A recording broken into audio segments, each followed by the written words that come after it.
Bueno, buenas tardes. Iniciamos con la segunda mesa del simposio Modernidad y Postcapitalismo, debates sobre la obra de Bolívar Echeverría. Y esta segunda mesa la hemos titulado Latinoamérica. Nos acompañan Emiliano Mendoza, Alejandro Viveros y Víctor Hugo Pacheco para hablar justamente de la cuestión latinoamericana en la obra de Echeverría y la recepción en nuestro continente también de este filósofo ecuatoriano. Bueno, agradecemos tanto al comité organizador de este simposio como a la doctora Xochitl López, quien hizo posible que se llevara a cabo este congreso. Y bueno, también agradecemos a quienes nos están siguiendo por Facebook. Vamos a iniciar esta mesa con el doctor Emiliano José Mendoza Solís. Él nos va a presentar una ponencia titulada Bolívar Echeverría, lector de El laberinto de la soledad.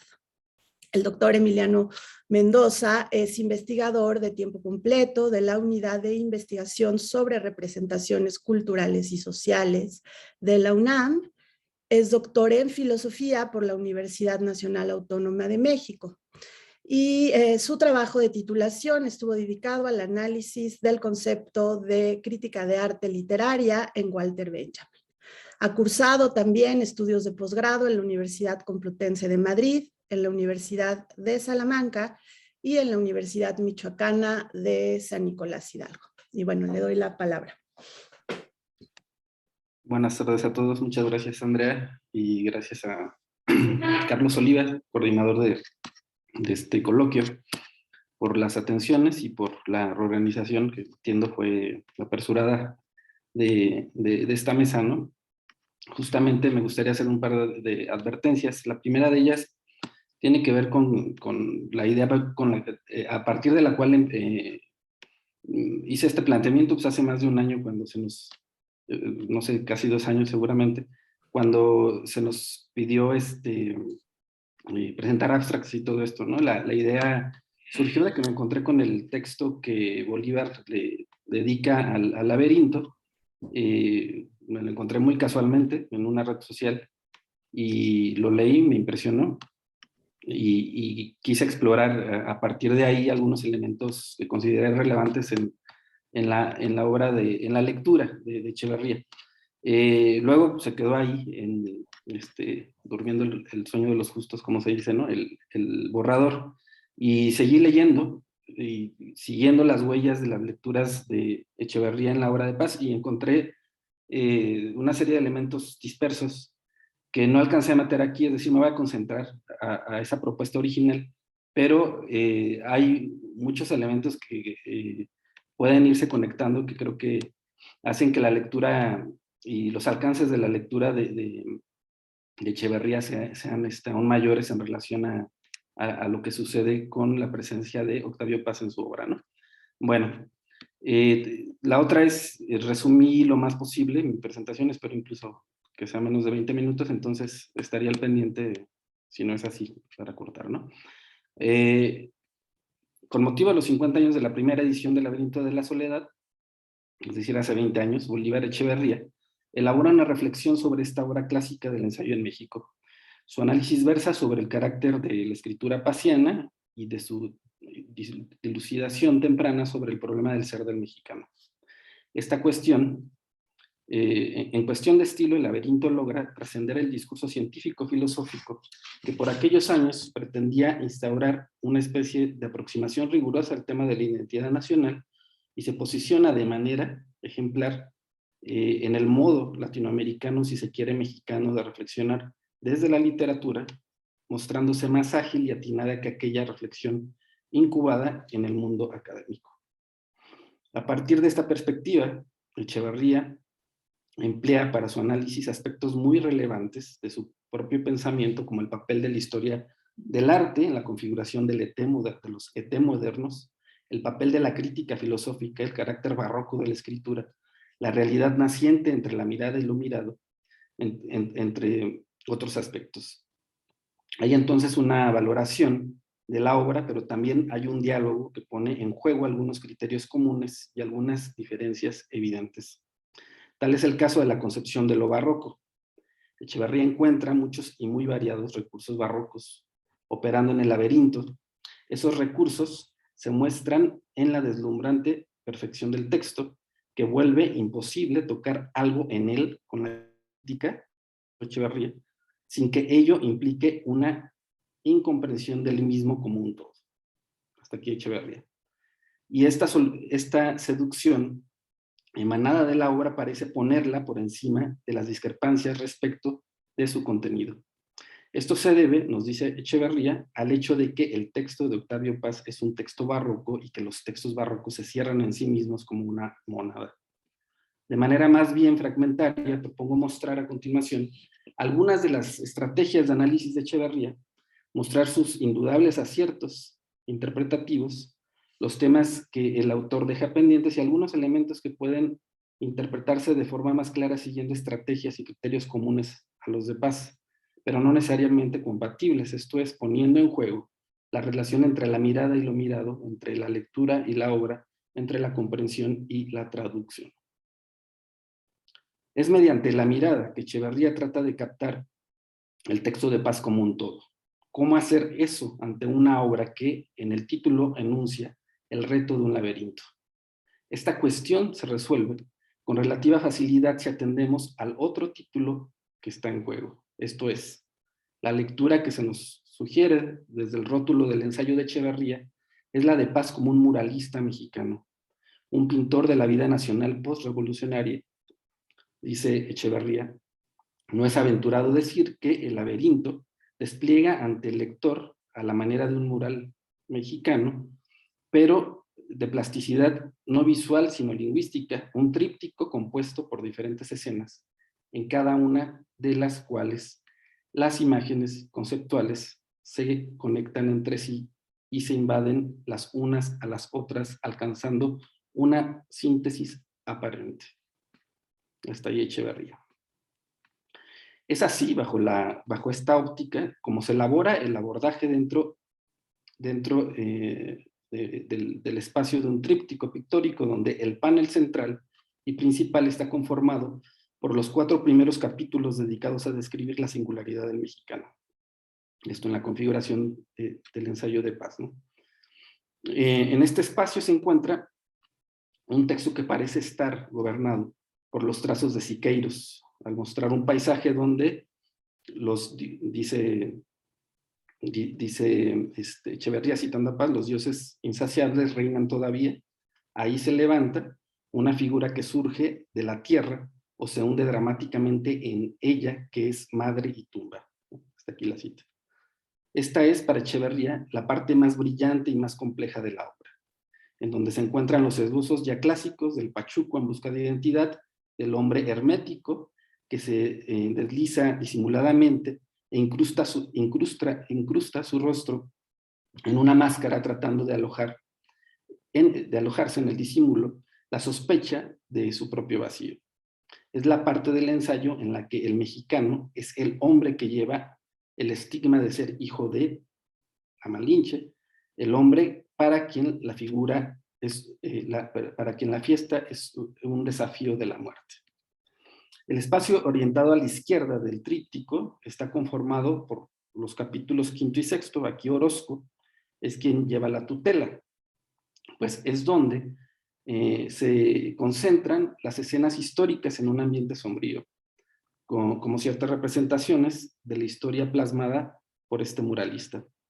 El trayecto temporal es extenso del virreinato al presente, en el que hay un predominio de la Revolución Mexicana, un movimiento al mismo tiempo desesperado y redentor, una portentosa fiesta, según la calificativa de Paz, en la que el mexicano borracho de sí mismo conoce al fin en abrazo mortal al otro mexicano. Esto lo dice Paz y lo cita a su vez nuestro autor. Sin embargo, la historia de México no deja de tener la realidad atroz de una pesadilla y aparece como una serie trágica de repetidos intentos fallidos de superar el estado de soledad. El tercer panel, a la derecha del tríptico, capítulos 7 y 8, ofrece una galería de retratos. Ya podemos prever los recursos irónicos de Diego Rivera en una panorámica de la inteligencia mexicana donde destacan Vasconcelos, Ramos, Cuesta, Reyes o Borman. El telón de fondo en este caso no es el sueño de una tarde dominical en la Alameda, sino un escenario más bien anticlimático, menos citadino, como el de las posibilidades políticas, dice Echeverría. El telón de fondo son las posibilidades políticas del Estado mexicano en el contexto de la Guerra Fría, ¿no? Y aquí empieza la trama, hay que decirlo, la lectura de Echeverría es esencialmente política, ¿no? Hay en esta descripción un elemento más, más que cierra el tríptico. Es un elemento oculto, ¿no? Dice Echeverría en el reverso, unido de las dos alas, Octavio Paz entrega todavía una última escena, que puede introducir o concluir la obra según se vea. Esta parte oculta, ¿no? Esa parte se denomina la dialéctica de la soledad, y creo que tiene, para Echeverría es una de las partes mejor logradas, ¿no? Representa la experiencia, el fondo último de la condición humana, una condición que es vencida por el amor. Hay un elemento ahí claramente existencial, y el propio Echeverría da a entender, no lo dice nunca directamente, que esos cortes que el propio Paz va incorporando a la obra, porque hay que recordar que el laberinto tiene diferentes momentos de configuración, pues en este caso está muy presente el existencialismo francés y en parte el alemán, ¿no? Este aspecto existencialista no es irrelevante. La lectura de Echeverría es tan elocuente y brillante como la de Paz. Hay una especie de fascinación ante una obra que logra aglutinar tantos sentidos y que entrega una extraordinaria sinopsis de la conciencia nacional. Pero esta estrategia de lectura visual no es la única que se pone en juego y quizá tampoco la más sorprendente. La imagen conceptual del mexicano no solo despierta la mirada, también puede escucharse como una especie de conocimiento, de concierto barroco, ¿no? Haciendo alusión a Carpentier si se quiere, ¿no? ¿Cómo descifrar esa escucha? O tal como lo adelantamos en un principio, ¿a qué se debe que la deslumbrante perfección del laberinto de la soledad vuelve imposible tocar con la crítica algo de su corpus sin que ello implique una incomprensión del mismo como un todo? Estamos entonces ante un texto barroco, un texto inmanente, cerrado en sí como una mónada, hecho más para persuadir y ser admirado que para fundamentar y poder ser refutado. El discurso reflexivo barroco sorprende desde dentro de su ocultamiento insalvable al que respeta sin reservas. Por ello, dice Echeverría, su método no es el camino directo, agresivo y en el fondo ingenuo de la lógica, sino la vía sutil, rebuscada, de ese doble de la lógica que es la retórica. El camino que elige es el del arte, que sorprende a la verdad en su metamorfosis como belleza. Hasta aquí, Echeverría. En este caso, la verdad entendida a partir del discurso cognitivo de la modernidad, esto es como la adecuación del intelecto con el objeto, es relativizada de manera irónica. No está en juego la pragmática del discurso, sino su dramática, no la apropiación del objeto, sino su teatralización. Y es ahí donde, según Echeverría, como simple destello, nos dice, la verdad se deja a veces sorprender, el texto está presente, antes que nada como un objeto dirigido a la experiencia estética, como conjunto de imágenes que se perciben inmediatamente. Solo dentro de esa presencia, confundido con ella, el texto puede volverse el vehículo de una visión mental suprasensorial, la entrada a una comprensión teórica o reflexiva.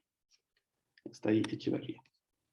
Quizá en razón de ello, esta textualidad estaba dirigida tanto a la vista como a la escucha. ¿Cómo captar entonces la rítmica barroca que habita en el laberinto? Echeverría nota un recurso que consiste en el cambio alternado de frases en tercera persona del singular y frases en la primera persona del plural. Esta alternancia da lugar a una escucha, a un swimming barroco, lo llama movimiento de swimming en diferentes momentos de su obra, no lo sabemos, pero en esta muy particularmente al hacer esta especie de ejercicio filológico gramatical, ¿no?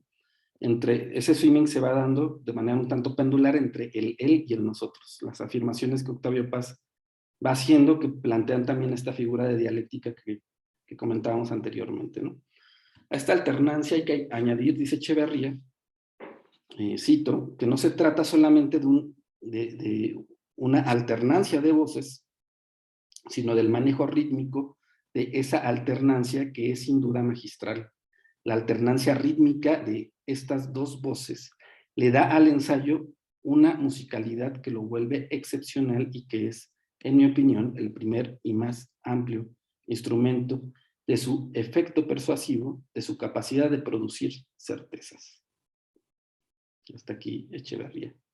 Y este juego de alternancia está sobredeterminado por la necesidad de apelar a un interlocutor, que en este caso también es doble. Por un lado, el latinoamericano, y por otro, al sujeto europeo. Bueno, finalmente, esta fascinación por la composición del laberinto no está exenta de la crítica. Para Echeverría, el elemento más frágil de la obra es quizá una ilusión nacionalista que flota sobre ella. Esa es su mayor limitación en tanto obediencia al ideal de una identidad nacional que radica en que, por encima y en contra de la concreción real de las poblaciones disciplinadas por el Estado moderno, pone a discusión el contenido de una entelequia vacía. Esa ilusión es lo que propone dar una forma, inventar unos rasgos a ese sujeto que sería el miembro típico de la nación, ¿no? Es decir, el mexicano. Y Octavio Paz, como se ha dicho antes, obedece a este llamado, como muchos de los intelectuales de la época, hay que decirlo, en lugar de desconfiar de él y poner en duda esa vía como reflexión plausible para encontrar una alteridad real y tangible más allá de los rasgos fascinantes de esa creación denominada el mexicano. Que luego se podrá también denominar como lo mexicano, ¿no? O un ser allí en México, etc. Frente a esta ficción del mexicano, más allá de esta gran limitación, de esta gran ficción nacionalista, y que en el mejor de los casos se asoma a las fuentes del existencialismo francés y alemán, trata de materializarse una especie de precaria posibilidad para el hombre occidental. En esta trama aún aparece la otra figura quizá mucho más disruptiva, tanto por su poder de ficción literaria como histórica, y que considero es imprescindible para entender la crítica de Echeverría a lo denominado aquí tradición criolla. No solamente en este texto, en otros más, es denominado de esta forma, ¿no? Es decir, esta crítica que está haciendo desde la academia muchas veces con más claridad y desde fuera de ella, como lo dije desde un principio, con más artificio, si se quiere, pero que al final parte de ese mismo posicionamiento o de esa misma justificación, ¿no? En la que se inscribe el ensayo de Marras, esa figura problemática, ausente en este análisis, pero no en la obra de Echeverría, es nada más y nada menos que la Malinche y las posibilidades disruptivas de criolización y de mestizaje que abre como sujeto literario y desde luego como sujeto histórico, pero que, como lo comento, no acompaña esa figura mítica histórica los pasos de Bolívar Echeverría dentro del laberinto pasiano, ¿no? Sería todo. Muchas gracias por la escucha. Bueno, perdón. Muchas gracias, Emiliano. Una ponencia muy interesante. Ahora, pues, pasaríamos a la ponencia del doctor Alejandro Javier Viveros Espinosa, y se titula Algunas reflexiones sobre la recepción de Bolívar Echeverría en América del Sur. El doctor Alejandro Viveros Es investigador asociado al Centro de Estudios Culturales Latinoamericanos de la Universidad de Chile. Es licenciado y magíster en filosofía por la Universidad de Chile, donde también desarrolló su doctorado en estudios latinoamericanos. Actualmente es investigador responsable del proyecto titulado Códices, Crónicas y Palimpsestos, reflexiones filosófico-políticas en las traducciones culturales de indios letrados en el mundo cultural no hispano. Y bueno, le doy la palabra. Bueno, muchas gracias. Siempre es un placer colaborar con lo que pasa en México, aun cuando uno está tan lejos. Bueno, quisiera compartir pantalla. Es una breve presentación, tengo algunas palabras que me ordenan un poco en el diálogo, o esperemos en el polílogo. ¿Es posible? Si no, puedo desarrollarlo sin problema, no es necesario. Sí, es posible. Sí, ahorita te van a permitir compartir. Hasta ello, para aprovechar el tiempo, agradezco. Como les digo, me emociona mucho desde acá poder seguir la discusión que se está desarrollando siempre en México. Ser parte de ella para mí es muy importante y agradezco a todos a quienes me invitaron, a quienes están y a quienes nos escuchan, porque sin duda Bolívar Echeverría es un personaje intelectual, ¿no es cierto? Un filósofo que convoca cuestionamientos. Algunos de ellos, creo que ya puedo hacer, algunos de ellos son los que yo quiero compartir hoy. Deberían poder ver mi presentación. A ver, tal cual como dijo Emiliano hace un momento, esto también surgió hace un tiempo. En el caso mío, la idea de hacer un escrito que retomara la recepción en América del Sur es una sugerencia que hace mi querido amigo y colega Pablo Berríos, y que de otra manera fue una experiencia bastante interesante, un poco dejar de leer Echeverría y ver qué se ha dicho de Echeverría, y que me llevó a un problema que resolví en un texto que, bueno, entiendo que será publicado en algún momento por los mismos organizadores, y lo que quiero presentar hoy es más o menos el grueso de ese texto. No obstante, el problema inicial,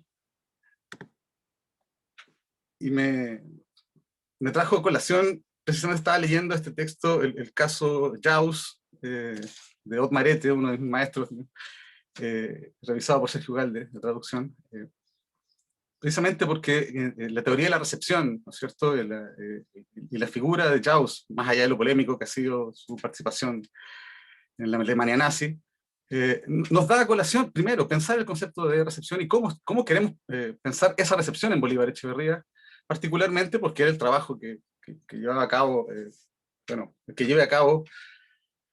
Y claro, bueno, lo primero que tuve en mente fue entender que no era el contexto de producción, y como pongo ahí, la producción no es la recepción.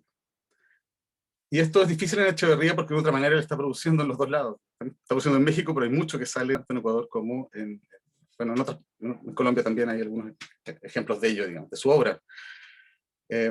Entonces, leyendo este librito de Ot Marete, y a propósito del problema de la recepción y un poco de ser críticos con la teoría de la recepción, Ot Marete propone esta salida polilógica, de una otra forma, abriéndonos a un espacio polifónico, coral, puso otras palabras, multidimensional o relacional, ¿no es cierto?, que han sido, creo yo, parte de la propuesta de la filología polilógica, que es un poco el problema que retoma Ot Marete, ¿no es cierto?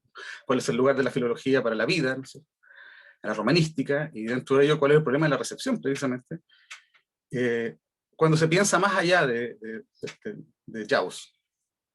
Entonces, en ese ánimo, ¿no es cierto?, quizás más fragmentario, uno podría poner aquí la figura del Tikkun también, o sea, un ánimo de cómo reconstruir la recepción de un autor fundamental y que además es parte de América del Sur, ¿no es cierto?, ustedes bien han dicho, ecuatoriano y mexicano también, sería como el apuntalamiento para mi problematización.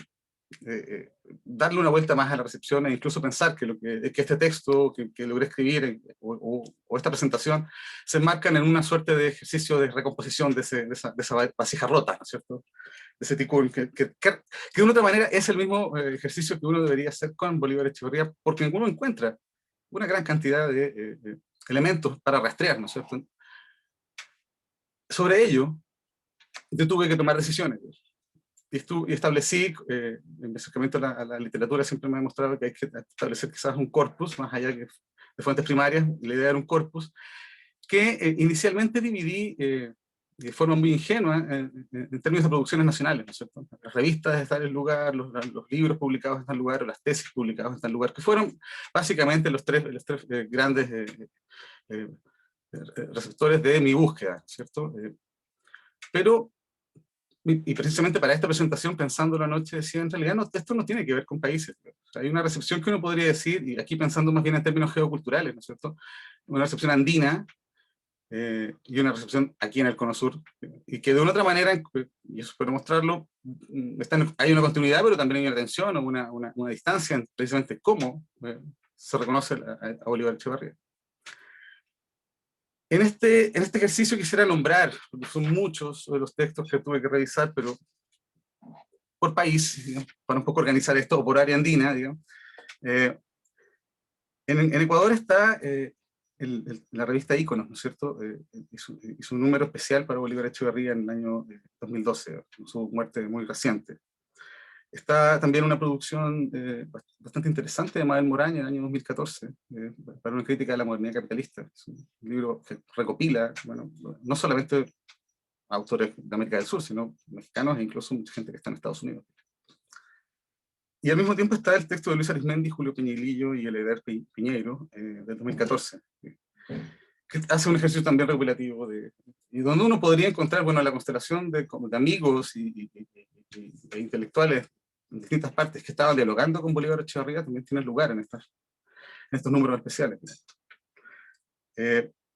Caso aparte sería un librito de David Chávez del año 2015, que está publicado en Ecuador por la Universidad Bolivariana Simón Bolívar, Andina Simón Bolívar, perdón, y que avanza sobre la idea del valor de uso. Es una bibliografía monográfica que me pareció muy rescatable. El trabajo de David Chávez, bastante directo, su trabajo corto, bien hecho. En el caso de Bolivia está el proyecto de antología que hizo la Vicepresidencia de la República.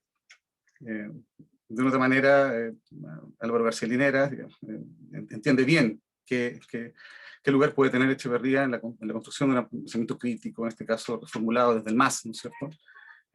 Y su antología, que es bastante completa, ¿no es cierto? Y que es una antología dirigida por Gonzalo González, publicada en el año 2011, yo diría que es un hito también de la recepción en América del Sur. Esta es la primera a posteriori de su muerte, la primera antología y trabajo recopilativo y de difusión de la obra de Echeverría, por lo pronto en Bolivia. En el caso de Colombia tenemos elementos interesantes, porque debo decir que incluso estando en Colombia uno encuentra a Bolívar Echeverría en las librerías, tanto en las ediciones de Era como en las ediciones que son propias de Colombia, que se llama Ediciones de Trabajo, y que es un proyecto coordinado por Carlos Aguirre Rojas, en el cual han podido publicar bastantes libros de Bolívar Echeverría, a propósito incluso de selecciones que hizo Bolívar Echeverría, esto me lo comentó el mismo Carlos Aguirre Rojas, digamos. Entonces es bien especial encontrarse, digamos, en Colombia a ediciones que al parecer solo estuvieran circulando por ahí, o son propias, digamos. Al mismo tiempo revisé dos artículos, digamos, de Andrés Parra y de Yoman Artuduanga, ambos, bueno, abordando la obra de Echeverría, e insisto, no tengo todo el tiempo podemos conversar eso, para dedicarle a cada uno. Respecto de Argentina, y ya entrando en el Cono Sur, lo primero sería situar el excelente trabajo que ha realizado Ángeles Smart, que también es parte de este congreso. Mi colega tiene una tesis de doctorado hecha para, bueno, defender su idea sobre Echeverría y el barroco en 17 Instituto de Estudios Críticos allá en México. Y al mismo tiempo es una autora que ha pensado desde problema de la estética, ¿no es cierto? Bastante bien, el problema del barroco en Argentina, a lo cual podemos sumar algunos artículos, digamos, en revistas publicadas en Argentina. Dentro de ellas está textos de Dante Ramaglia, de Gustavo Cruz, del 2019 el primero y el 2017 el segundo, y de Andrés Kossel, digamos, el 2019. Estos más o menos avanzan. Quizás me quedaría en el punto del texto de Dante Ramaglia, porque es un texto que compara, y es algo que podríamos encontrar, un sino, digamos, a Enrique Dussel con Bolívar Echeverría. En un ánimo, ¿no es cierto?, recordemos que Dussel para el mundo argentino, el Cono Sur, tiene una significación también, no sé si es la misma que tiene en México, y al mismo tiempo no sé si esa comparación es muy útil. No sé si a Bolívar Echeverría le hubiera gustado ser comparado tan directamente con Dussel. Más aún porque pienso abiertamente que la propuesta de Bolívar Echeverría es bastante más productiva que las de Dussel. Por último, en Chile, y esto es, bueno, es de donde estoy hablando, está el excelente trabajo que inaugura la discusión, y también es bien reciente. O sea, bueno, tiene 2 publicaciones, pero muy cercano a la muerte de Bolívar Echeverría, que es el realizado por Sergio Villalobos Ruminot.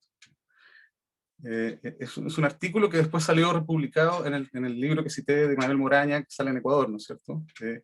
Pero él lo editó, o sea, lo subió a su página web y fue un momento, o sea, es un texto, digamos, en sus 2 versiones, bastante claro, y bastante, precisamente cuando refiere a los 2 conceptos clave, ¿no es cierto?, el barroco y el capitalismo, que es de lo que se trata. Sergio Villalobos al mismo tiempo creo que marcó un hito que permitió que el primer número de la revista Escrituras Americanas de la Universidad Metropolitana de Ciencias de la Educación, aquí en Chile, pudiera dedicarse por completo, es una edición que no trae ninguna introducción, por cierto, pero es una edición dedicada por completo a Bolívar Echeverría, en la cual está, por cierto, y debo decirlo, un texto de nuestro próximo ponente, Víctor Hugo Pacheco, y de otras personas más, digamos. La revista Escrituras Americanas, en su segundo número, también incluye un artículo sobre Bolívar Echeverría. Y creo yo que esto es alrededor del año, bueno, 2016, 2017. Creo que son los hitos en los cuales Chile le abre la puerta a Bolívar Echeverría oficialmente.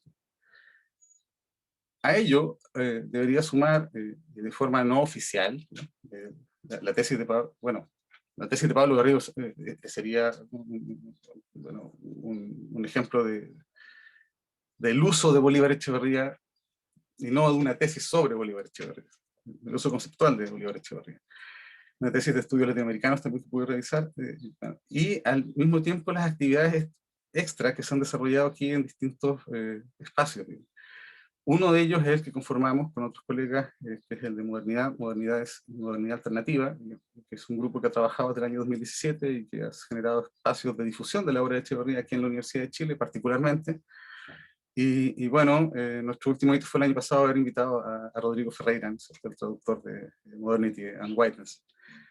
Y lo mismo hace Ángelo Boitano en la Universidad Diego Portales, que ya lleva varios ciclos de lecturas sobre Bolívar Echeverría, y que ha logrado conformar, bueno, un equipo de trabajo que de una otra forma desde la academia le da espacio a Bolívar Echeverría. Bueno, este es el grosso, la discusión, el grosso modo, ¿no es cierto? Ahora, ¿qué encontré acá? Encontré 3 áreas, ¿no es cierto?, que serían quizás las que pongo en evaluación para seguir discutiendo. Una, ligada a la lectura, a la clásica división, ¿no es cierto?, de Bolívar Echeverría entre aquel crítico de Marx, al marxismo cercano al marxismo no dogmático, y aquella que lo posiciona como crítico de la cultura y de la modernidad. Diría que esas 2 líneas están muy presentes, y particularmente en los conceptos, y en eso no creo que tenga todo el tiempo para ahondar, pero que están presentes en la obra de Echeverría, dígase el cuádruple ethos de la modernidad, la misma idea de barroco, y por cierto, las lecturas complementarias a ello, ¿cierto? Y por último estaría el elemento y que sí lo puedo evidenciar, y particularmente lo digo en el caso del texto de Dante Ramaglia, esa búsqueda de un autor latinoamericano, o el latinoamericanismo de Bolívar Echeverría, que se ha tildado, o podría llegar a ser tildado, como decolonial o descolonial. Lo cual, nuevamente, me parece quizás algo aventurado. No sé si para allá conducían las ideas de Bolívar Echeverría, yo pienso que no. Digamos. No obstante, ha sido recogido, digamos, por la discusión incluso desde la idea de la poscolonialidad que se está trabajando en Argentina, entiendo, a propósito del texto de Andrés Cossel, que también se recogen digamos, algunos de los postulados críticos de Echeverría. Sin más, y en ánimo como de entrarle a la discusión, yo quería poner un colofón, o sea, unos colofones. Y lo primero es el ánimo de seguir. Bueno, para América del Sur el problema de Echeverría necesita ser posicionado como un horizonte de preguntas, todavía en construcción. A diferencia, creo yo, del trabajo crítico que se está desarrollando en México, y el cual este evento es un ejemplo, no hay una organización y tampoco hay un impacto de Bolívar Echeverría, pero sí hay una apertura a ello. No hay no hay un impacto que sea comparable, pero sí hay una apertura que uno podría pensar, uno podríamos esperar que tanto en el lado andino como en el lado del cono sur, Bolívar Echeverría debería ser aún más explotado. Se sacaría de ahí Ecuador, pero en esta revisión yo no tomé, por ejemplo, Perú. Y no tengo duda que deba haber alguna lectura, particularmente que ligue a Mariátegui y a Echeverría. Lo mismo tampoco ahondé en Brasil, donde entiendo que hay una tesis que dirigió Bolívar Echeverría con alguien en Brasil, no recuerdo ahora el nombre, pero por cierto, el mismo Carlos Oliva aquí presente ha discutido entre la antropofagia, ¿no es cierto?, de Andrade y la codigofagia de Bolívar Echeverría. Esto me lleva a pensar, bueno, de Uruguay tampoco dije nada, pero eso debe ser igual que Argentina. Y Paraguay, como dicen, no, ahí sí que no busqué, me quedo al debe, lo mismo en la Guyana. Digamos. Y en Venezuela, que habría que decirlo, en Venezuela le dan el premio Simón Bolívar, entonces debe haber una lectura bastante digamos, cercana a lo bolivariano. No la conozco, habría que revisarla. Pero mi idea es proponer a un Bolívar Echeverría, más bien en términos de la entrada desde el sur, como un horizonte de preguntas, y al mismo tiempo y quisiera quitarle y un poco discutir con la mesa, ¿no es cierto? Pensar a Bolívar Echeverría no como un filósofo latinoamericano, o un filósofo que solo habla de Latinoamérica, sino que más bien es un filósofo como tal, sin más. Frente a lo cual, precisamente las traducciones, en este caso la que acaba de realizar Rodrigo Ferreira y la reciente el alemán de Javier Sigüenza y David Graf, pero creo que van a tener un eco, precisamente en el ejercicio de la recepción, ¿no es cierto? O en la recepción más crítica. Puede que en el Cono Sur, ahora que están traducidas, digamos, de las obras de Echeverría, o algunas de ellas, digamos, haya un espacio aún más serio en la academia para tomar en consideración sus ideas. Por último, quisiera agregar que es necesario trabajar más a Bolívar Echeverría, vectorizarlo, significa utilizarlo, quizás hacer trabajos de comentario a su obra, digamos, creo que sería bastante conveniente, un aparato crítico con bastantes notas, ¿no es cierto?, a los trabajos de Echeverría, y que es algo que no se realizaba en América del Sur. Y al mismo tiempo la necesidad de fortalecer de una vez por todas el archivo de Bolívar Echeverría. Poder tener acceso no solamente a lo que está en la página del UNAM, sino a los libros, a su biblioteca. Eso es lo que yo tengo para presentar y en ánimo de cierre, sin duda hablar de Bolívar Echeverría desde el sur es diferente. No son los mismos registros, no son los mismos temas. Y Bolívar Echeverría también, por lo pronto en el área andina, sospecho, y aún más en Ecuador, es un autor presente en la discusión fuera de la academia. En ese aspecto yo no tomé tanta consideración de aquello, pero quizás ahí hay mucho más que buscar y un Bolívar Echeverría aún por descubrir. Esa es mi presentación, muchas gracias. No, pues muchas gracias, Alejandro, qué interesante también recuperar las lecturas de Echeverría en Latinoamérica, ¿no? Y ver cuál es el impacto que ha tenido, ¿no? Entonces, te agradecemos mucho. A continuación, pasaríamos con el maestro Víctor Hugo Pacheco Chávez, que nos presenta la ponencia Bolívar Echeverría y José Carlos Mariátegui, un encuadre latinoamericano. El maestro Víctor Hugo Pacheco es candidato a doctor y maestro en estudios latinoamericanos de la UNAM. Actualmente es Secretary of Critical Theory and Social Thought de la Caribbean Philosophical Association. Es miembro de la cátedra José Carlos Mariátegui y miembro de la Asociación Gramsci en México. Es también integrante de la revista Memoria y de la revista Intervención y Coyuntura. bueno, le doy la palabra.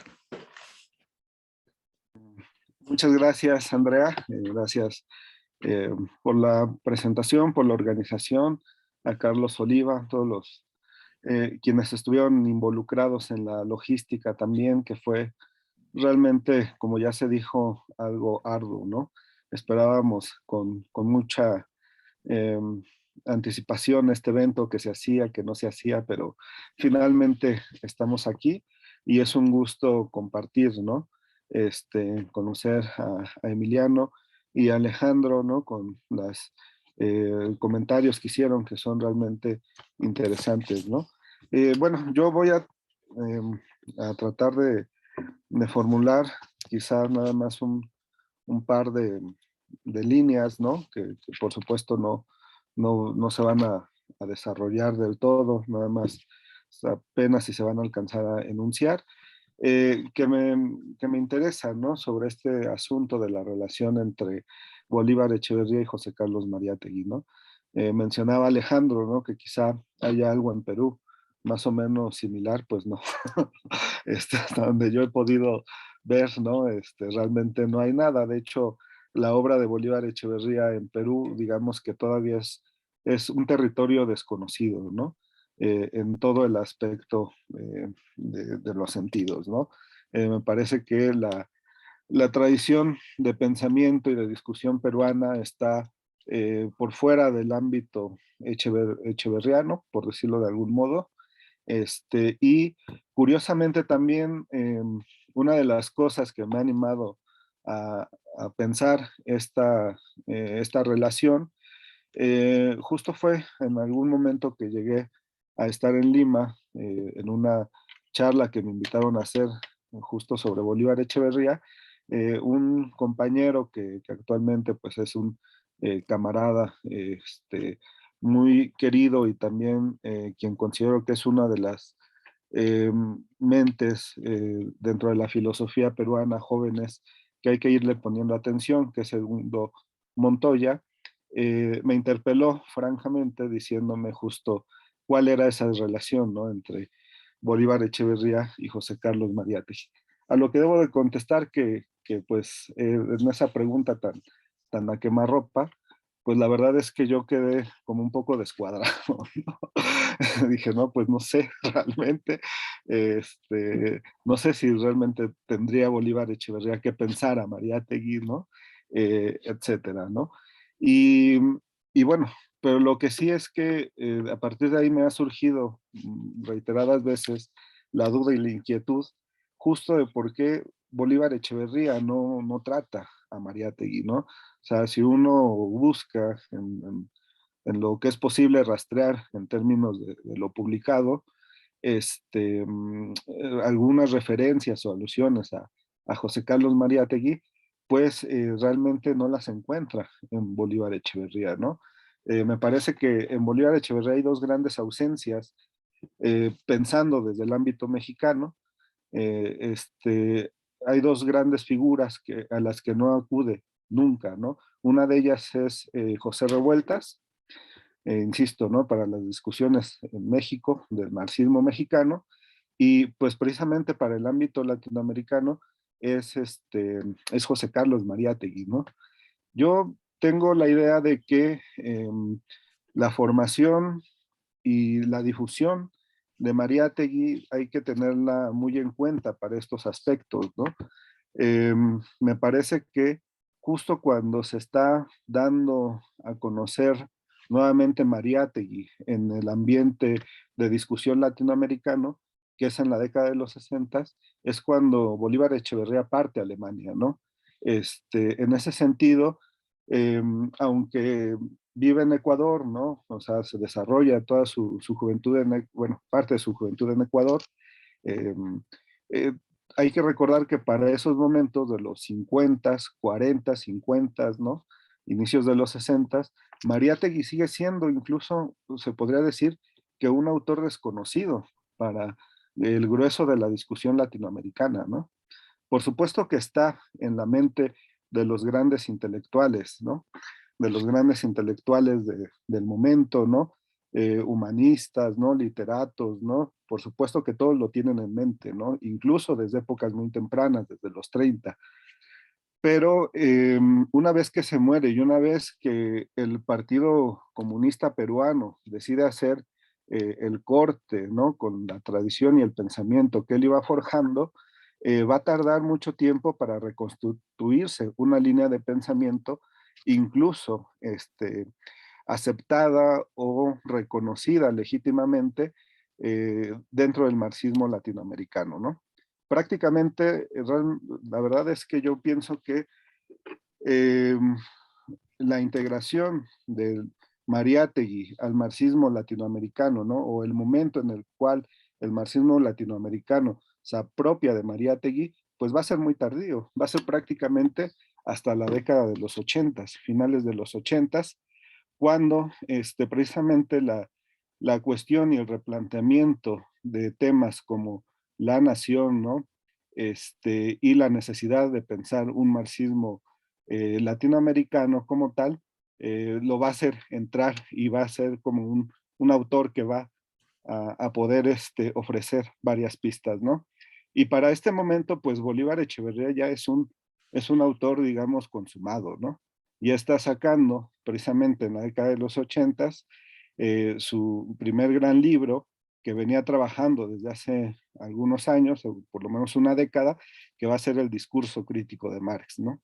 Y bueno, y ahí pues ya no hay, digamos que no se puede hablar propiamente de una influencia de Mariátegui en Bolívar Echeverría, ¿no?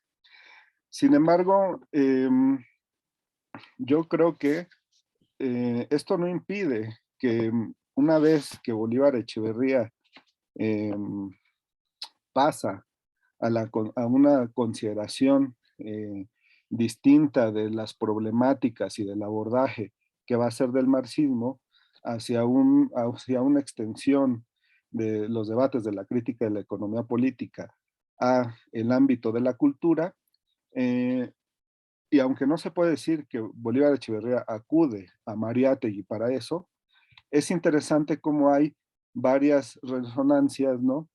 Varios momentos que podríamos incluso denominar este, como afinidades selectivas, ¿no? O especies de no debates, ¿no? Que están ahí y que yo creo que es interesante pensarlos, ¿no? Y es, a mi parecer, muy estimulante, ¿no? También para pensar un Bolívar Echeverría, que obviamente, ¿no? Yo no descarto ni niego esta filiación universal o esta parte, ¿no? De ser un filósofo como tal en Bolívar Echeverría, ¿no? Quizá ahí lo que yo pongo, ¿no? Y quizá también sea parte del debate, ¿no? Es el hecho de pensar que o establecer que su pensamiento y su filosofía están situados desde América Latina, ¿no? Y que su reflector de pensamiento siempre va a ser América Latina, ¿no? Incluso si uno voltea y mira a sus épocas de formación, cuando está en Alemania, es interesante que trata siempre de poner como que lo más granado del pensamiento latinoamericano a discusión con el pensamiento europeo, ¿no? Para ese momento, ¿no? Es una línea que Bolívar no va a seguir, que de hecho yo creo que en el prólogo del discurso crítico de Marx, él mismo le pasa una, digamos que factura, que es el ámbito de la sociología latinoamericana, ¿no? Que son los autores que él va a traducir al alemán, ¿no? En ese momento de los 60, ¿no? Más allá de su filiación política con el guevarismo, ¿no? Se ha señalado de manera fuerte, pues está esta otra beta que habría que también explorar y establecer cómo en los 60, 70 él está leyendo como lo más granado del pensamiento latinoamericano a la sociología latinoamericana, ¿no? Y por supuesto que ahí traduce a un autor como Rui Mauro Marini, entre otros, ¿no? Pero bueno, él no va a seguir tampoco por esa vía, ¿no? A pesar de que dice, bueno, aquí hay que ponerle atención, son autores que vale la pena discutir, él va forjando su propio camino y su propia idea, ¿no? Eh, Sin embargo, bueno, yo creo que hay en esta no me gusta llamarlo tanto. La verdad es que yo no estoy de acuerdo tampoco con estas visiones un poco rupturistas, ¿no? Entre un Bolívar marxista del discurso crítico y un marxista culturalista del etos barroco, ¿no? Yo más bien pienso que realmente hay que trabajar al autor como una unidad y no se puede entender uno sin el otro, ¿no? Pero bueno, evidentemente la carga hacia las cuestiones de la cultura es evidentemente más marcada, y ahí me parece que una de las cuestiones que habría que pensar de la relación entre Mariátegui y Bolívar Echeverría, perdón, son por lo menos tres cuestiones, ¿no? Que las enuncio un poco de manera rápida, ¿no? La primera de ellas es curioso, ¿no? Em, son dos autores que son grandes críticos de la noción de progreso. La cuestión del progreso y de la racionalidad instrumental va a ser uno de los marcos que van a estar pensando, discutiendo, ¿no? Eh, y desde tradiciones o lugares de un marxismo que van a brevar de maneras distintas, ¿no? En el caso de José Carlos Mariátegui, pues es toda la tradición italiana, soreliana, que le va a permitir establecer una crítica al progreso, y Bolívar Echeverría es toda esta recuperación que también empieza a despuntar en los años 20 del siglo anterior, y que es, pues, como ya sabemos, toda esta recuperación que él va a hacer de la escuela de Frankfurt, ¿no? Lo interesante, a pesar de que digamos que pertenecen o se pueden inscribir ambos autores, no solo temporalmente, sino en el ámbito de la construcción de las tradiciones de discusión desde dos ámbitos distintos, la cuestión de la crítica al progreso va a ser una cuestión que van a tener ahí como horizonte de crítica a la lógica de un capitalismo que ellos ven o sitúan en crisis, ¿no? Aquí, por supuesto que también hay que hacer un reparo histórico, ¿no? Digamos que las crisis que están viviendo pues son distintas, ¿no? Mariátegui es la crisis que va a generar las entreguerras de inicios del siglo XX, y Bolívar Echeverría también va a pensar la crisis, ¿no? O va a pensar todo este asunto de la cultura a través de la crisis que se va a desatar a fines de siglo, ¿no? Lo que le va a llamar la vuelta de siglo, ¿no? Este paso del siglo XX al siglo XXI, marcado por la destrucción del horizonte socialista, la caída y la reconversión de las economías capitalistas en el este europeo, y sobre todo en un momento, ¿no? Sentido de derrota que va a dejar ese proceso hacia la izquierda a nivel global y particularmente en América Latina, ¿no? Son dos, en ese sentido, ambos no solo son críticos del progreso, sino que también de alguna manera creo que son pensadores de la crisis, ¿no? Están pensando el mundo, ¿no? Todas las experiencias de la vida y el desarrollo del capitalismo a partir de las crisis que el capitalismo mismo está viviendo y se están desarrollando en su momento histórico. La otra cuestión, y es una parte que de algún modo puede ser, a mi parecer, el punto de confluencia y de diálogo un poquito más obvio, es la cuestión del lugar que le dedican a la religión dentro del pensamiento o la reflexión filosófica, ¿no? Para ambos, las distintas dimensiones de lo religioso van a actuar, ¿no? Como un potencializador de pensar el desarrollo de la modernidad en la región latinoamericana.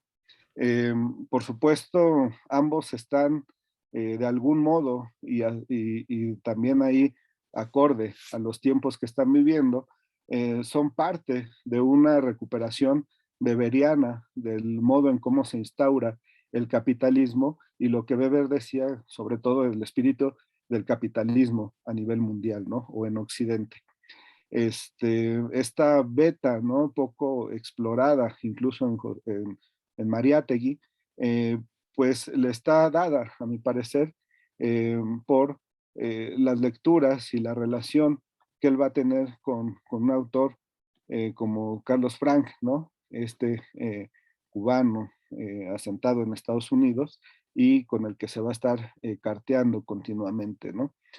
Eh, este, en este sentido también es interesante, yo creo que aquí uno puede hacer un ejercicio de lectura comparativo, aquí lo dejo, ¿no? Espero algún día desarrollar más este punto, pero si uno compara las tesis que maneja José Carlos Mariátegui en el capítulo 5 de los 7 ensayos de una interpretación de la realidad peruana, que es el ensayo que se denomina el factor religioso, y las tesis de Bolívar Echeverría sobre la cuestión de la definición eh, capitalista de la modernidad en el siglo XVI, lo que Bolívar va a llamar el siglo heroico de la conquista. Prácticamente hay una correspondencia brutal y abrumadora en algunos aspectos, ¿no? Porque ambos autores están sosteniendo que en el siglo XVI la modernidad se define y se decanta por el lado del capitalismo, por una parte, ¿no?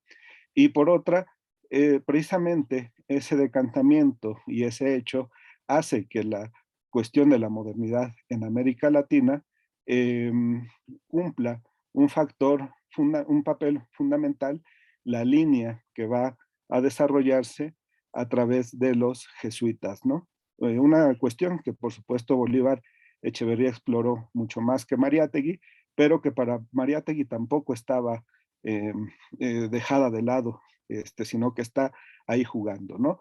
Y el factor que yo creo que es problemático y siempre discutible de este movimiento es justo el hecho de que para ambos ese desarrollo, ese despliegue del espíritu capitalista, ¿no?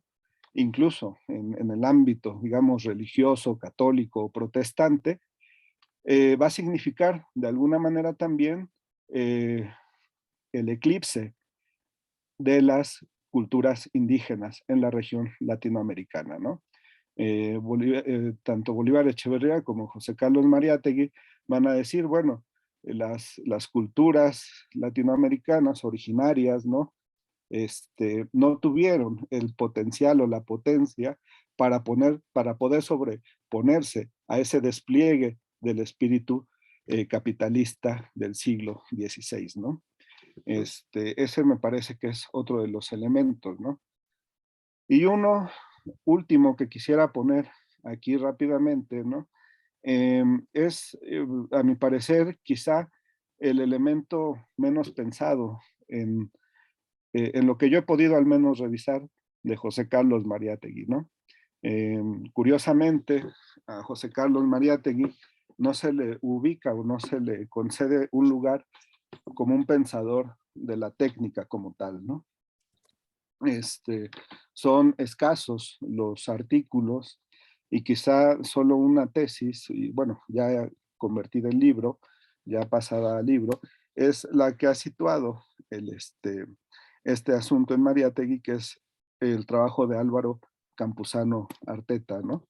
Que tampoco es casualidad, porque el compañero en su momento, que aunque es español, ¿no? En su momento que estuvo aquí en México, fue alumno de Bolívar Echeverría y bueno, pues se nota la influencia en ese trabajo que aparte es bueno, ¿no? Esa influencia de Bolívar Echeverría para pensar a Mariátegui justo como un pensador de la técnica, ¿no? Y es que la relación entre ambos autores, ¿no? En este punto, mucho se ha pensado la relación, por ejemplo, con Chaplin, ¿no? A través de la cuestión cinematográfica, etcétera.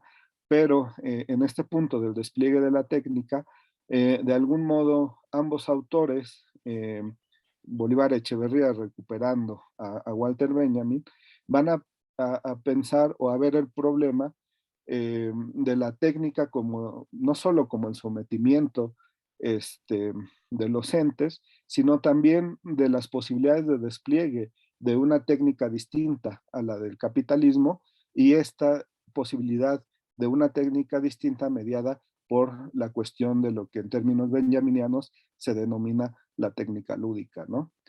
Pensar más allá de su uso instrumental de los objetos, ese aspecto lúdico y festivo que puede también tener la técnica, y que en estas vertientes puede pensarse como un elemento liberador, ¿no? Bueno, diría un compañero hace rato, me decía que hoy estoy contradiciéndome en todo. Decía que eran 3 temas y bueno, voy a plantear otro que me parece importante, ya nada más de manera rápida, ¿no? Y que es el último aspecto, que ahí también tiene que ver este encuadramiento, ¿no? Esta problemática de cómo pensar a ambos autores desde un enfoque latinoamericano. Y es que finalmente también en este asunto de la proyección de la modernidad, y sobre todo en términos de la dimensión política, ambos autores van a ser grandes cuestionadores de las formaciones estatales, de las tradiciones culturales de la región, y en ambos esa radicalidad y esa crítica que van a tener hacia este aspecto está dada precisamente por la cuestión del lugar que ocupa la racialización de los individuos en la composición de los estados latinoamericanos, ¿no? Me parece que en José Carlos Mariátegui eso puede ser demasiado obvio, ¿no? Y voy a terminar entonces nada más citando, ¿no? Quizá esto lo podemos discutir después, pero nada más citando unas cuantas líneas del texto de Ser de Izquierda Hoy, de Bolívar Echeverría, ¿no? El horizonte de la actividad política de la izquierda latinoamericana desborda los límites del juego político que son propios de la esfera de la política establecida, y lo hace no solo para vencer el carácter estructuralmente oligárquico de esos estados, sino también para romper con el carácter estructuralmente racista de los mismos, violentamente represor de la forma natural de la vida en este continente, ¿no?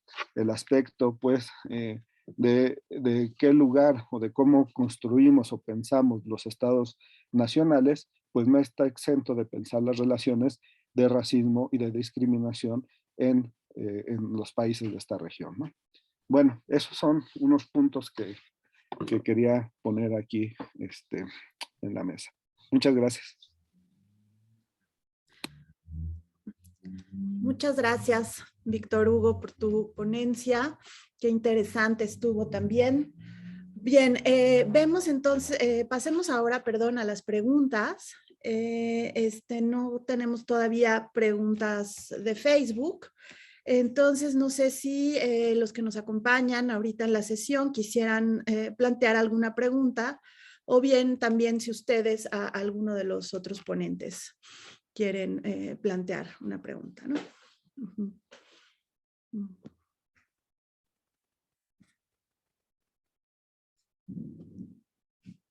Aureliano, por favor.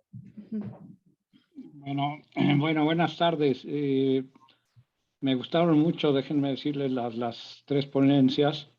Variada la temática, pero bueno, yo creo que el resultado de un trabajo serio y comprometido, las 3, que bueno, hay que señalar. Yo quería preguntarle básicamente a Emiliano, ¿qué tal? ¿Cómo estás, Emiliano? Y a Víctor, algunas cosas. Sobre todo, bueno, puedo tener cierta evidencia que Echeverría fue el lector de Paz, pero el trabajo sobre Paz es un trabajo coyuntural. Es decir, lo invitaron a un seminario, ni siquiera un seminario, a un acto casi protocolario, y escribió una ponencia. Es muy bueno, como todos los que escribe Echeverría, echando mano quizás de lo que tenía a la mano a la hora de escribirla. ¿A qué me refiero? Es un trabajo coyuntural, no es un trabajo que esté fundado en un estudio más o menos previo y sistemático que resultara en esta pieza, sino tampoco estoy diciendo que sea improvisado, porque insisto, puedo tener alguna evidencia de que Echeverría era lector de Paz desde siempre quizás, ¿no? Pero no hablaba de esto. En alguna conversación que tuvimos lo sacó, ¿no? Sobre todo en relación con Revueltas, porque él sostenía en ese momento que Revueltas era religioso, era un autor religioso, y se apoyaba en ese trabajo de Paz canónico que ha causado tanto daño para la recepción de Revueltas como autor religioso. Bueno, fue una pequeña discusión sobre eso. Por eso me puede constar esto. Pero bueno, el emplazamiento a partir del cual Bolívar lee a Paz y lo lleva al terreno de la plástica, es terriblemente, decir, problemático por el hecho de que Paz es un sistemático, crítico, ácido e injusto del muralismo mexicano. Desde muy pronto, además. Desde muy pronto se asocia con la crítica norteamericana y la crítica plástica norteamericana, es decir, la que está obviamente justificando la destrucción de los murales, de los muralistas mexicanos en los Estados Unidos. O sea, Paz se asocia con ellos en términos, vamos a decir, ideológicos y de posición de discurso, y más tarde su asociación con Tamayo mismo, que también es es decir, Tamayo, para posicionarse dentro de la plástica mexicana, hace lo mismo que va a hacer 20 años después Cuevas, ¿no? Es decir, una iconoclastia así un tanto reactiva en contra del muralismo. Entonces, la asociación, vamos, en el caso de Echeverría, me parece forzada, me parece hasta podría decir, fuera de lugar. No por el hecho de que pase un crítico del muralismo, sino porque se me hace que no atina, ¿sí? Se me hace que no atina, es decir, el tríptico, ¿sí? A partir de lo que podemos coludir de la obra misma de los tres grandes, yo creo que se amolda con muchos problemas a la asociación que hace Echeverría. Es decir, en pocas palabras, puedo decir, no me gustó el ensayo, ¿no? O sea, está estupendamente bien escrito, qué bárbaro, pero no me gustó. Es decir, se me hace desde el primer momento muy forzado, y no solo por las circunstancias externas al asunto, sino justamente por esto, es decir, los tres muralistas son mucho más, creo yo, mucho más, significan mucho más en varios registros que no solo tienen que ver con una plástica vanguardista, no quiero usar vanguardista, ¿no? Sino una plástica rupturista dentro de un discurso, vamos a decir, montado por el propio Estado mexicano, pero que a la vez es rotundamente crítico con respecto al Estado mexicano. Entonces, bueno, es mi opinión y quería un poco conocer la tuya, ¿no? Es decir, al respecto de mi juicio, ¿no? Que insisto, puedo reconocer los valores del ensayo, pero no dejo de considerar que pueda ser forzado en muchos aspectos. Y bueno, con respecto a Víctor Hugo, es también evidente eso, es decir, la ausencia de Revueltas como referencia en el propio, en Bolívar, ¿no? Es decir, en el caso de Mariátegui, tú te has tomado el trabajo de establecer, vamos a decir, analogías, ¿no? Entre un pensamiento y otro, y las encuentras. Yo no encontré, bueno, yo que trabajo a Revueltas con cierto cuidado, vamos a decir, cuando puedo, no las encuentro con el caso de Bolívar. Es decir, puedo encontrar en Revueltas un montón de iniciativas y de planteamientos, incluso desarrollos originalísimos con respecto a la historia de México, que es lo que estoy tratando ahora, y no encuentro ese campo común. Vamos, el campo común podríamos decir es el marxismo, ¿no? Pero bueno, este es tan inasible que pues mejor no lo decimos casi, ¿no? Pero no encuentro este campo común. No sé si tú pudieras percibir alguno y ilustrarme al respecto, y esa sería en todo caso también mi pregunta, ¿no? Si no, pues a lo mejor es porque no lo hay, ¿no? Bien, aquí le dejo. Muchas gracias, Aureliano. Un gusto verte y desde luego entrar en diálogo, ¿no? A mí me gustaría nada más, de la manera así más concreta, en efecto es coyuntural la aproximación. Y yo podría decir, como lo traté de comentar en un principio, también mi llegada al texto fue muy accidental. Lo encontré en Facebook porque seguía una página que se llama Zona Paz, que creo que luego me enteré dirige Sheridan, y apareció pues, la lectura de Echeverría a Laberinto. Y la verdad es que yo no lo tenía en mis registros. Yo he leído a Bolívar desde hace tiempo, visitaba Morelia de manera recurrente durante una etapa, y tuve oportunidad ahí de tomar clases incluso con él, pero sé que se está trabajando y que se ha trabajado con disciplina, y la verdad es que me costaba, me imponía un reto, ¿no? Y sobre todo quizá también por tener la presencia y los diálogos que muy joven establecí, ¿no? En esa circunstancia. Entonces, cuando me encuentro esto, leo el ensayo, me gustó, porque hace en efecto una lectura que no es de un pasiano ni es del círculo común, ¿no? Del autor. Y deja en evidencia una serie de cosas. Me sonaba sospechoso algo que luego descubrí, es una anécdota, ese post debe estar ahí a la mano si lo buscan en Zona Paz, pero le quitan los dos últimos párrafos, que son los más críticos.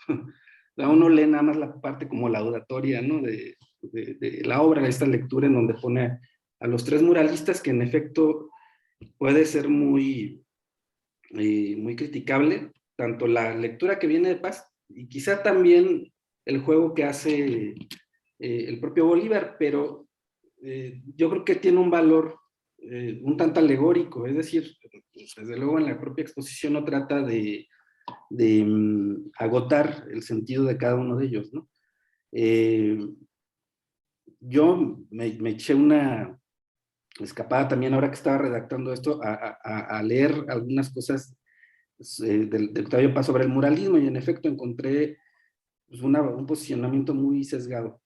Ahora, en efecto, está entonces esa cuestión que sí es coyuntural, que sí da pie a esa lectura que está ahí a la mano, a una crítica que en las diferentes ediciones donde aparece el texto encontré, que es justamente esta que menciono al final de mi exposición, es decir, a esta figura del intérprete criollo, ¿no? De la cultura, y encontré esa ausencia que se me hizo muy interesante, que es la de la Malinche, porque como ustedes saben, aparece en otros ensayos de Bolívar, y aparece de una manera extraordinariamente problemática e interesante. Y ahí yo creo que hay un diálogo soterrado, no es evidente, con Octavio Paz. No, creo que le tiene mucho respeto. No veo que haya, al menos en los textos, no sé si en corto era ya distinto, ¿no? Cuando se hablaba de Paz, nunca hablé yo con Bolívar de Octavio Paz, pero sí lo ve con respeto, y lo ve como un autor que logra hacer este tipo de artificios literarios como el propio Laberinto, ¿no? Y que de alguna forma me da la impresión, esto también me quedé pensando ahora con la exposición de Alejandro, que es un gesto muy benjaminiano luego, ¿no? De outsider, o sea, como que ve desde fuera, tiene la posibilidad de ver desde fuera estos artificios literarios y artísticos como el muralismo, porque los puede poner en juego con, digamos, todas los elementos teóricos que conoce y lo hace extraordinario. El otro aspecto nada más en donde creo que hay un debate silencioso con Octavio Paz es en uno de estos ensayos donde habla de la Malinche, hace una especie de apéndice, seguramente alguno de ustedes lo tendrá más presente, que es un asunto epistemológico, y empieza a hablar del arte prehispánico. Y como sabemos, Octavio Paz es igualmente, así como está el muralismo, está cierto, es uno de los críticos del arte prehispánico, del denominado arte prehispánico.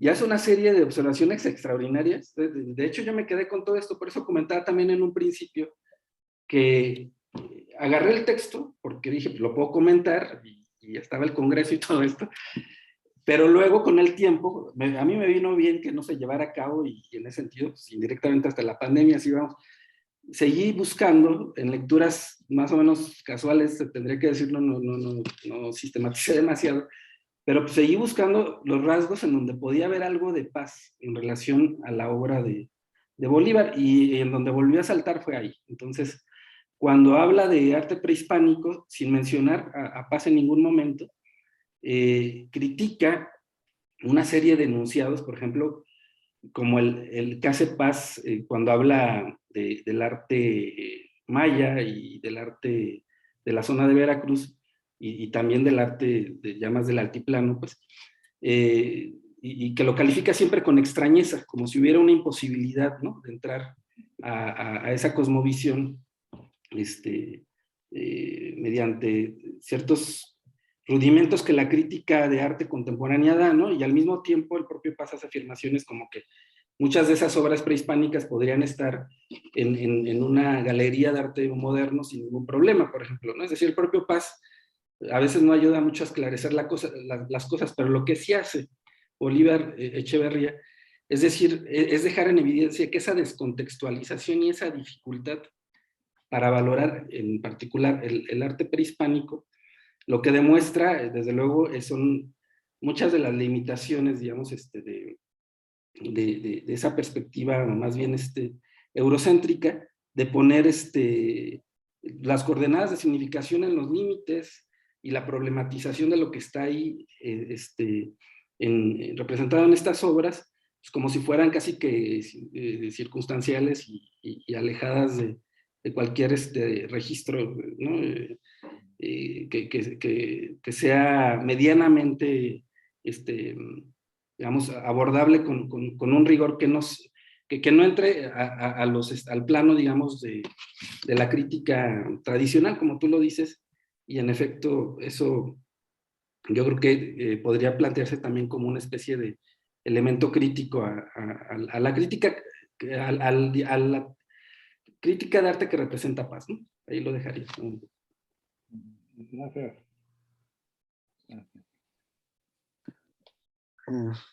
Bueno, supongo que voy yo, ¿verdad?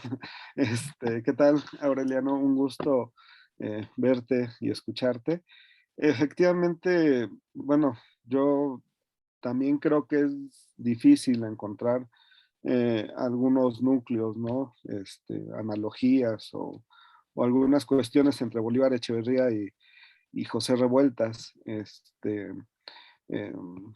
Pero alguna vez lo he pensado y no sé si sea como una cuestión realmente viable, pero de alguna manera creo que hay un horizonte de época en el cual se van a desplegar, a mi parecer,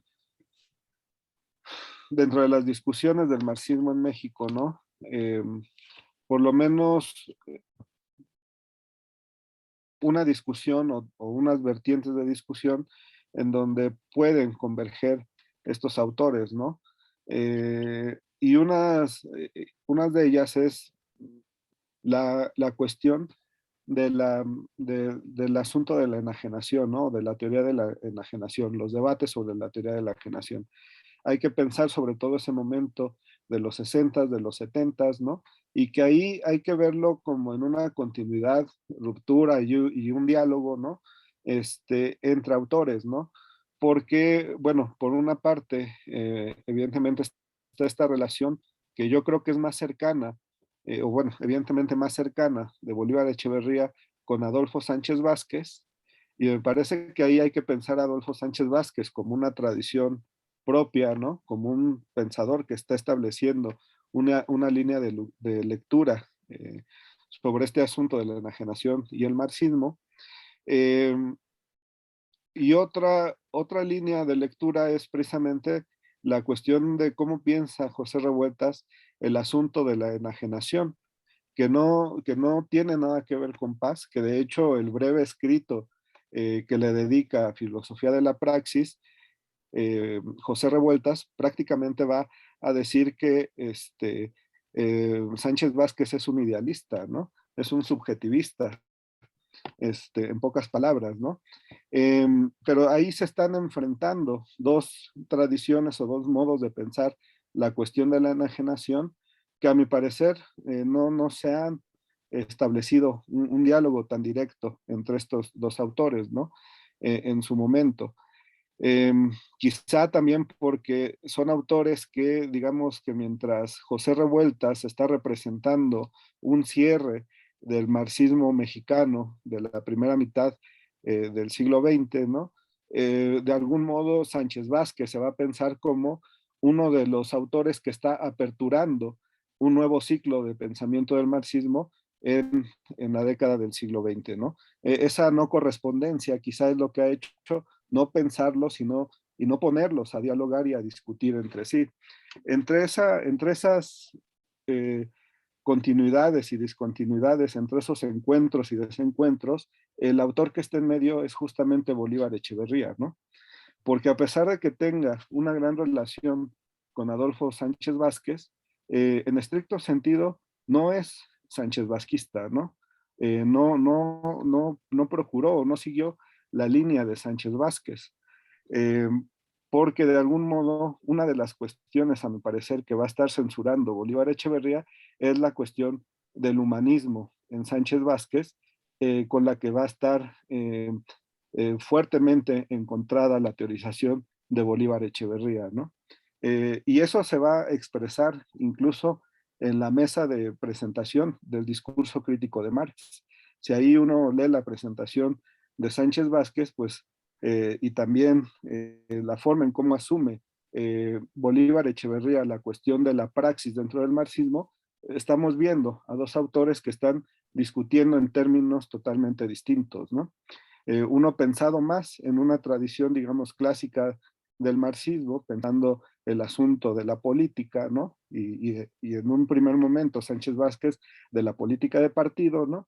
Y un Bolívar Echeverría que se va más bien desde la década de los 70, ¿no? Desde muy temprano, a pensar la política desde una apertura o un horizonte más amplio que la cuestión partidaria o estatal, ¿no? En ese sentido, pues yo creo que ahí están, por supuesto que Bolívar Echeverría es más conocido como un desarrollador, en todo caso, del concepto de fetichismo, por sus lecturas que tiene sobre el capital, pero él trabajó mucho también todo este periodo del Marx, joven en esas discusiones de los 60, 70, ¿no?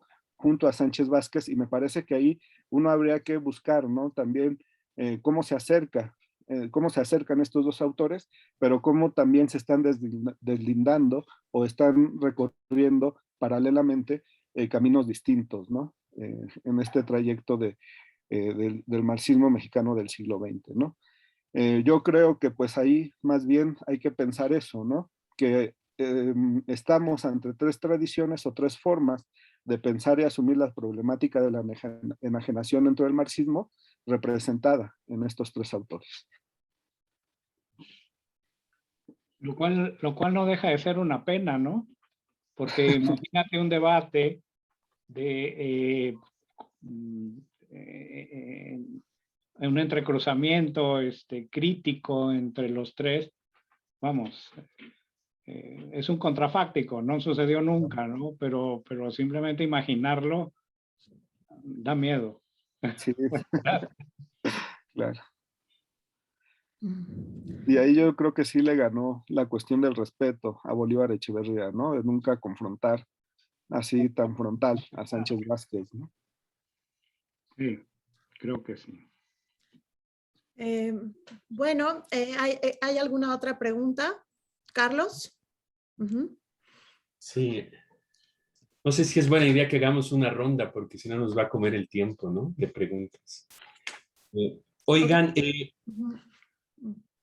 miren, me han gustado mucho las ponencias, muy interesantes, y yo creo que también demuestran un problema que tenemos las y los investigadores en humanidades, que seguimos pensando historiográficamente en encontrar el dato, la fuente, la conexión, y justamente creo que ya no hay que intentar eso. O sea, que hay que pensar que las conexiones no se dan solo a través del texto escrito, sino que están operando como mónadas y que tenemos que ser más audaces para encontrarlas, ¿no? Yo, como siempre, discrepo de lo que dice Aureliano, pero pues eso ya ni al caso de mencionarlo. Entonces, quiero hacer 3 preguntas muy, muy rápidas para no, por si hay más. Yo creo que el debate con Paz es profundísimo, porque además no es solo leer a Paz, sino que Paz está avasallando toda la cultura nacional. Entonces, ni siquiera lo tienes que leer para estarte enfrentando a él. Y mi idea es que junto, por ejemplo, con Margot Glantz, Bolívar está montando una contrahistoria de la Malinche contra Paz totalmente, ¿no?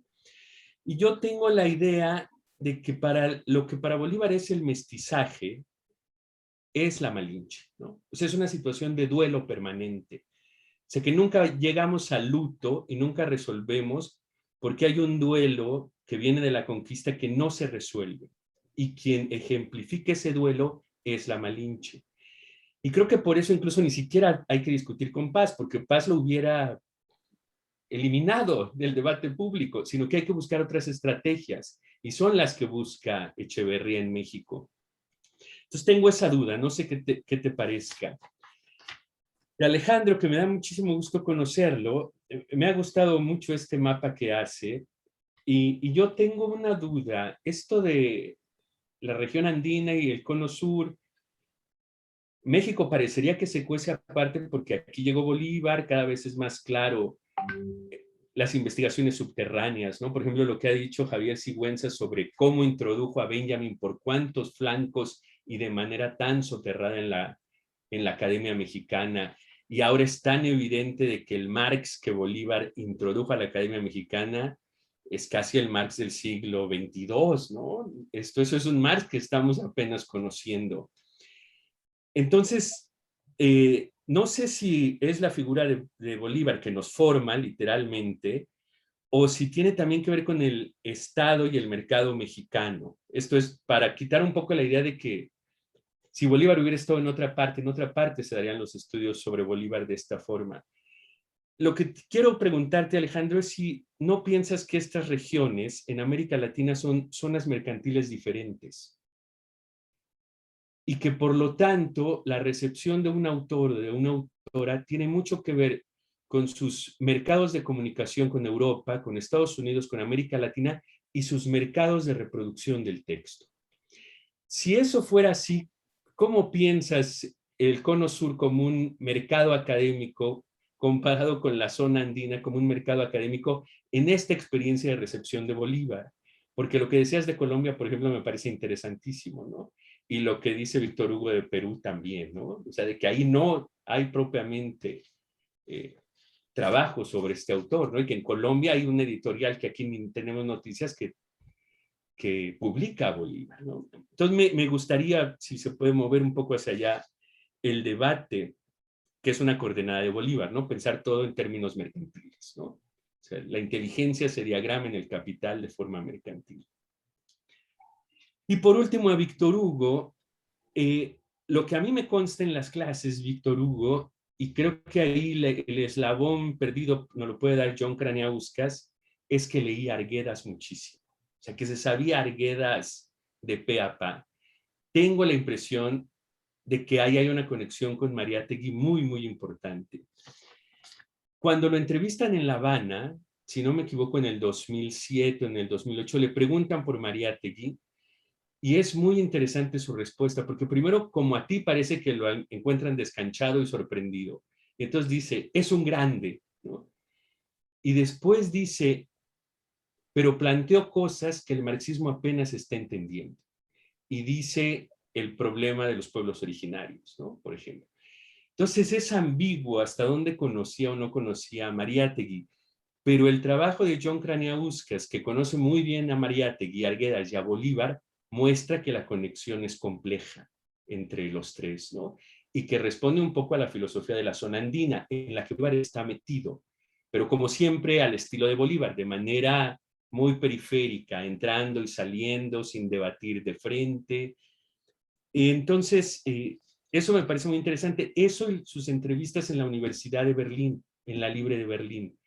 Ahí lo entrevistan sobre los estudios culturales y hace un deslinde absoluto, pero absoluto. No sé si esas fuentes nos puedan ayudar a salir un poco de esta búsqueda historiográfica de la fuente, ¿no? Que creo que es un error que luego cometemos, ¿no? De seguir investigando en términos decimonónicos, en cierto sentido, ¿no? Esto es contra Aureliano, como siempre, porque pues, yo crezco intelectualmente si me peleo con Aureliano, ¿no? A ver, pero ¿y por qué serían decimonónicos? Yo no investigo. Yo no investigo. Yo... No, por la búsqueda de la fuente escrita, es la única duda que pongo. Si no habría que buscar otro tipo de fuente que no sea la fuente escrita para encontrar la conexión. No, yo no hago eso. La mitad de las cosas que digo las invento. Ah. No es cierto. Pero no soy fan del dato, ni del dato escrito, menos. Pero bueno, luego nos peleamos. Yo nada más, un poco para agregar a la misma trama, que es lo que está ahí en juego. Yo creo que la figura de la Malinche entra en términos metodológicos como elemento totalmente disruptivo, desde luego, y creo que está en juego lo que luego va a adoptar el propio Bolívar cuando habla del paradigma indiciario, ¿no? Es decir, de alguna manera lo que vale es lo que no está dicho, y lo que está más que dicho es Paz, ¿no? Es decir, el canon lo dicta, como tú lo dices, Carlos, Octavio Paz, y por eso cuando uno lee estos textos, que a mí fue digamos, de los descubrimientos que hice en relación a esto, más que por el dato, por la trama, es esa aproximación al arte prehispánico que está ahí y que seguramente si esto se consume en texto, sí que me gustaría abordarla, ¿no? Porque da elementos muy materiales para un tipo de historia en ese sentido, ¿no? Y para desarrollar lo que está en juego en esta ausencia. Y definitivamente ahí habría que pensar que si no aparece la Malinche en ese análisis es por eso mismo, ¿no? O sea, porque se está estableciendo un juego que el propio texto implícitamente resguarda. Es decir, el comentario, análisis que hace Bolívar, yo creo que es muy consciente de que en sí mismo es una pieza también que tiene que decir cosas y tiene que dejar de decir otras.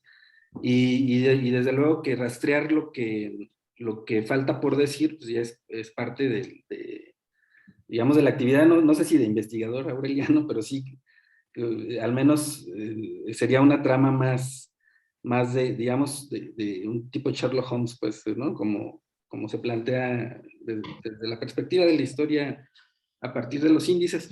Y bueno, yo nada más por el momento mencionaría eso. Agradezco mucho, la verdad, este foro lo estoy disfrutando bastante y creo que deberíamos de hacerlo más continuamente en relación a la obra de Bolívar. Muchas gracias.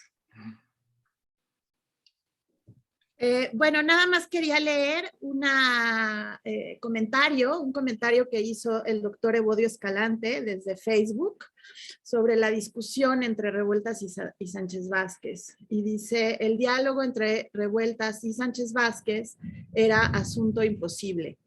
No solo un frente a frente entre un estalinista hasta los huesos, como Adolfo Sánchez Vázquez, y un crítico del dogma marxista. Uno en la academia, el otro en el periodismo y la cultura. Nada más. Bueno, pues ahora sigue Alejandro Viveros. Si tiene Buenísimo. Gracias, gracias Carlos por la pregunta. Primero, sí, el problema de las fuentes, estoy de acuerdo. Es más, yo trabajo con mi mundo colonial, que es mi área de expertise, y ahí hablo de textos culturales, en realidad, precisamente porque permitiría un concepto de Doris Bachmann-Medic, tengo un poco de luz por detrás, que nos permite precisamente abrirnos a otros soportes, otras materialidades. Y por cierto, otras experiencias en este caso podrían ser performativas. Y estoy de acuerdo en buscar más allá de la academia. Parafraseando el mismo Bolívar, la bohemia tiene mucho que decir. Y sospecho, como dije, que en Ecuador, por lo pronto sí circula ese otro Bolívar, digamos, más fuera, más bohemia y menos academia. Claro, la dificultad sería, en este caso, para cumplir con los criterios de una publicación, ¿no es cierto? Yo me centré en buscar lo que había en las revistas que encontré, más bien relacionadas a las naciones y en cuestión.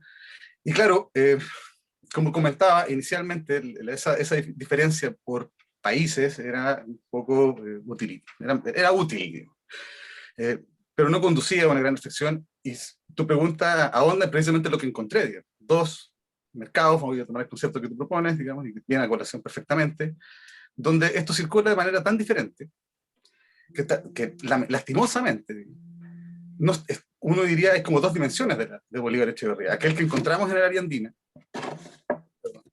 están jodiendo, en el área andina, con experiencias como la de Colombia, que tú lo acabas, me sorprende que nos circulen las ediciones de trabajo allá en México. De hecho, es cierto, yo no las he visto en México, y lo que pude acceder en México me lo regaló el mismo Carlos Aguirre. Entonces, claro, hay un vacío, ¿no es cierto? Pero aquí mismo, en América del Sur, y a propósito de los mercados, digamos, yo diría que en Ecuador está consolidado la idea de Echeverría. En Colombia lo mismo, circula, se vende. En Bolivia no sé, pero sí sé en Bolivia, porque conozco bastante ese país, que sí se enseña. Entonces, en la universidad, en general, digamos, carreras de economía y carreras de filosofía se toma en consideración Echeverría. Algo distinto es el Cono Sur, digamos. Y en efecto es otro mercado, y alguien diría, y no quiero ponerme de eso, chauvinista, ¿no es cierto? Como somos diferentes, digamos. Para nada, somos lo mismo, y de otra manera, pero sí nuestras academias se han construido en términos de mercado mirando hacia otros lugares. Donde precisamente nadie mira a México tan claramente como se mira a Europa. Por eso comentaba yo en términos de la recepción que puede llegar al Cono Sur, el efecto de las traducciones, digamos, tanto el alemán como el inglés, digamos, donde muy probablemente esto va a tener un eco en las academias gringas, donde ya existe, digamos, o de habla inglesa y de habla alemana, que puede reeducar en un mayor interés precisamente desde el sur. Aquí, por ejemplo, en la entrada de Bolívar Echeverría como traductor de Benjamin, en Chile tenemos a Pablo Yarzún, que es otro traductor bastante bueno. Yo prefiero Bolívar Echeverría, pero aquí circula Pablo Yarzún, digamos. La historia en Argentina con Benjamin también es propia, digamos. Y de otra manera, ingresar a Echeverría como traductor, yo creo que podría encontrarse, pero bueno, hay otra tradición. Y lo mismo, y ahí quizás cabe la beta culturalista, digamos, más allá de estas definiciones, estoy de acuerdo con lo que planteó Víctor Hugo hace un momento, digamos, no hay por qué dividir a Bolívar Echeverría, no creo que tenga utilidad eso. Pero es lo que uno encuentra, digamos. Hay gente que se dedica a hablar del lesbos barroco en un artículo, ¿no es cierto?, y no considera, bueno, la relación valor de uso y esbos barroco, por ejemplo. Entonces, o sea, grosso modo, tendríamos aquí en Chile particularmente una recepción bastante reciente.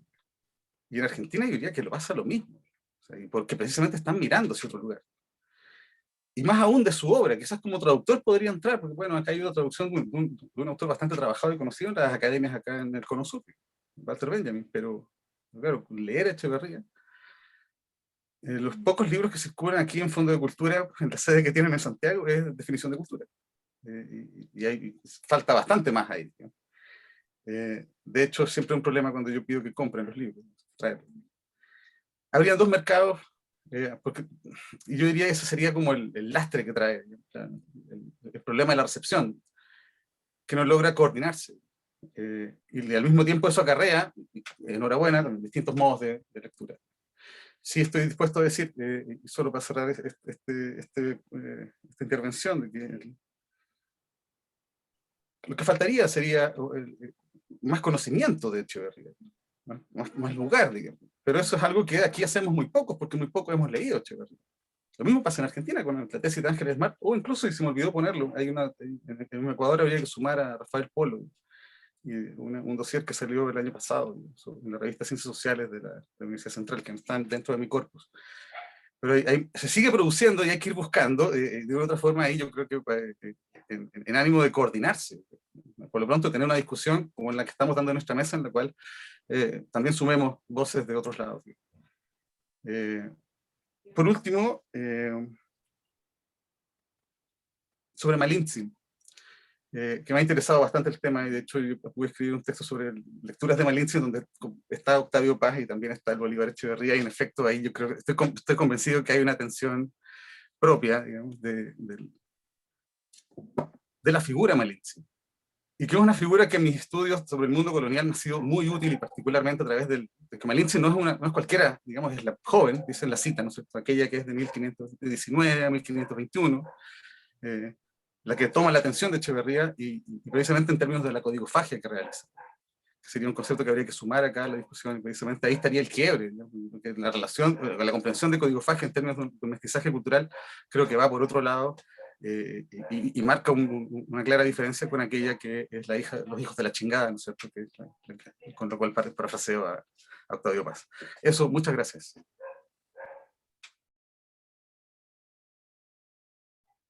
Víctor Hugo, ¿quieres decir algo?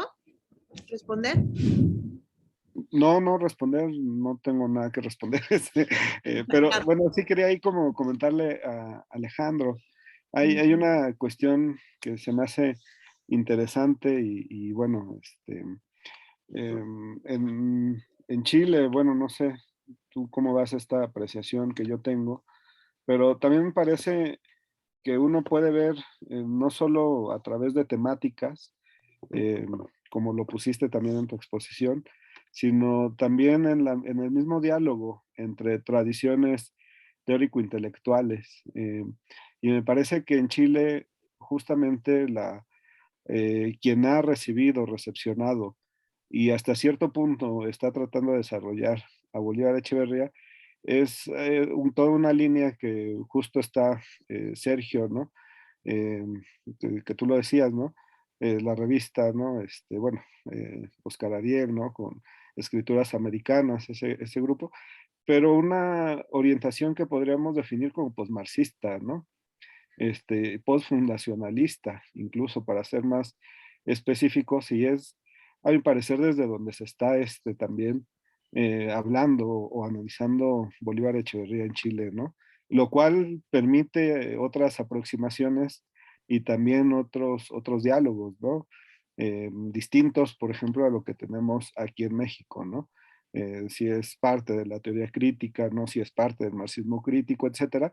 Parece que también fijarse en esas tradiciones intelectuales propias puede ser ahí como un tema interesante, ¿no? Nada más eso. Bueno, pues muchas gracias, ya se nos acabó el tiempo. Entonces, pues nada más para terminar, quisiera agradecer a los ponentes y al staff de la asociación, a Jesús, a Aurora y a Melayi, que pues hicieron posible que nos reuniéramos por Zoom. Y los invitamos a la mesa siguiente, que se llama Política y Modernidad, para seguir con esta discusión. Gracias. Hasta luego. Hasta luego. La ves, Emiliano, bien.